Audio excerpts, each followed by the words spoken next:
अस्सलाम वालेकुम, welcome to global vision overseas consultants Mandi Bahauddin और मैं फैसल फारूक। दोस्तों, आज की वीडियो बहुत ही इंपॉर्टेंट होने वाली है। बहुत से लोग पूछते हैं कि एम्बेसी कैसे पहुंचा जाता है, इसके लिए कौन कौन सी सर्विस आपको यूज़ करनी होती है, कौन कौन से डॉक्यूमेंट्स आपको अपने साथ कैरी करने होते हैं और क्या सामान आप अंदर लेके जा सकते हैं। तो आज की वीडियो में इन सब सवालों को कवर करने की कोशिश करते हैं। सबसे पहले मैं आपको बताता चलूँ कि इस्लामाबाद एम्बेसीज पंजाब और केपीके के लोगों को फैसिलिटेट करती है।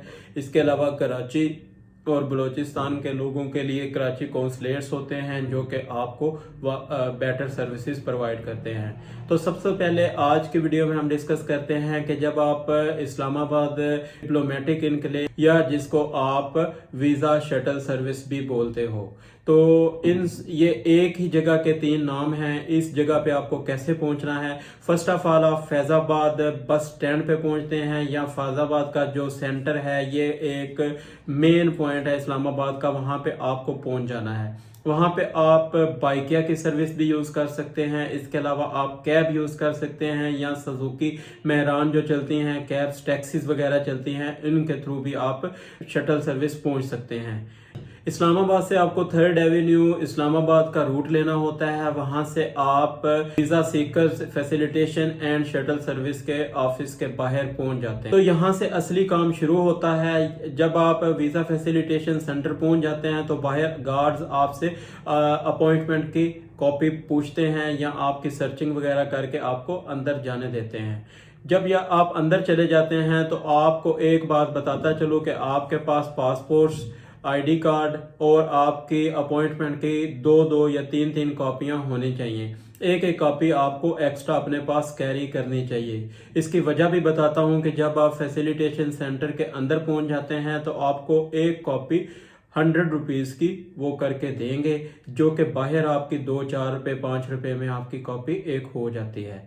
तो इस चीज़ का आपको ख्याल रखना है, आपके पास एक्स्ट्रा कॉपीज होनी चाहिए। इसके बाद जब आपके पास कॉपीज होंगी तो आपके पास अगर कोई इलेक्ट्रिक डिवाइस है जैसे कि आपका मोबाइल, ईयरबड्स वगैरह हैं, तो वो आपको अंदर लेके जाने की इजाज़त नहीं होती। वो आपको लॉकर्स में ही रखने पड़ते हैं। वहाँ पे एक उनका बंदा होता है जो कि आपसे पैसे भी डिमांड करेगा, लेकिन ये फ्री ऑफ चार्ज होता है। वो साथ में बता भी रहा होता है, लेकिन साथ में वो पैसे भी मांग रहा होता है। तो अगर आप देना चाहें तो आपकी चॉइस है, लेकिन इसकी कोई भी गवर्नमेंट की तरफ से फीस नहीं होती, ये फ्री ऑफ चार्ज होता है। जो चीज़ें आप कैरी कर सकते हैं इसमें आपके डॉक्यूमेंट्स होते हैं। इसके अलावा आपका वॉलेट हो सकता है, और बड़ा पर्स वगैरह आप कैरी नहीं कर सकते। जैसे हमारे पंजाब के देहात में लोग चादर वगैरह का यूज़ करते हैं, चादर आप कैरी नहीं कर सकते। बड़ा पर्स भी लेडीज़ कैरी नहीं कर सकती। सिंपल सा जो छोटा पर्स होता है वो आप कैरी कर सकते हो, या मेंस वॉलेट जो होता है वो आप कैरी कर सकते हैं। इसके अलावा कोई भी चीज़ आपको कैरी करने की, अगर आपके पास एक्स्ट्रा सामान बैग वगैरह है, तो वो आपको लॉकर्स में ही आपके टोकन के इवज आपका कलेक्ट कर लिया जाता है, वहां पे आपका रखा जाता है। ये टोकन आपको संभाल के रखना है, क्योंकि वापसी पे आपको इसकी ज़रूरत पड़ेगी।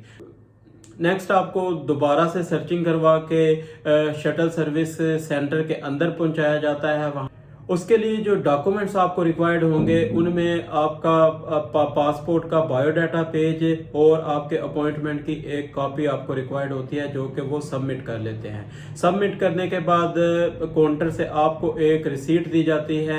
रिसीट के बाद आपको काउंटर नंबर नेक्स्ट बताया जाता है, जो कि शटल सर्विस का टोकन लेने का नंबर होता है। इन काउंटर्स में 14 नंबर तक काउंटर होते हैं। आपको जिस काउंटर पे भेजा जाता है उस काउंटर के हिसाब से आपको लाइन में लगना पड़ता है। आप जब काउंटर पे पहुंच जाते हैं तो आपसे 2000 रुपीज पर हेड के हिसाब से चार्ज किया जाता है।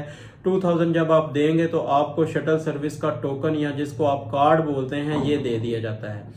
कार्ड देने के बाद आपको वेटिंग रूम में चले जाना है। कार्ड लेने के बाद आपको वेटिंग रूम में वेट करना होता है। जैसे जैसे बस या शटल सर्विस आती जाएगी आपको आगाह कर दिया जाता है, और आपको वहां पे बिठा के आपकी मतलूबा एम्बेसी तक पहुंचाया जाता है। तो जब आपको शटल सर्विस वहां पे ड्रॉप कर दी, शटल सर्विस जब आपको ड्रॉप कर दी है तो इसके बाद आपको 2 से 3 मरतबा और सर्चिंग करवानी होती है। सर्चिंग के बाद आप पहुंच जाते हैं एम्बेसी के, करवा लेते हैं। तो इसके बाद आप पहुंचते हैं एम्बेसी के रिसेप्शन पे।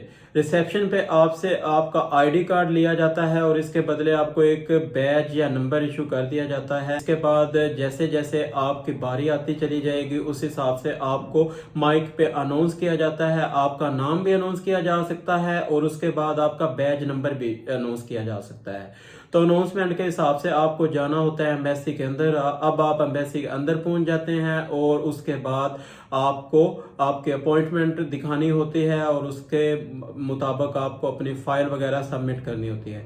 जब आप फाइल सबमिट कर लेते हैं तो आपके रिगार्डिंग, आपके केस के रिगार्डिंग, आपके वीज़ा के रिगार्डिंग आपसे क्वेश्चनिंग की जाती है। आपके पर्सनल क्वेश्चंस भी होते हैं, अगर आपकी प्रीवियस ट्रैवल हिस्ट्री है तो उसके रिगार्डिंग पूछा जाएगा और आपकी वीज़ा कैटेगरी के बारे में भी पूछा जा सकता है।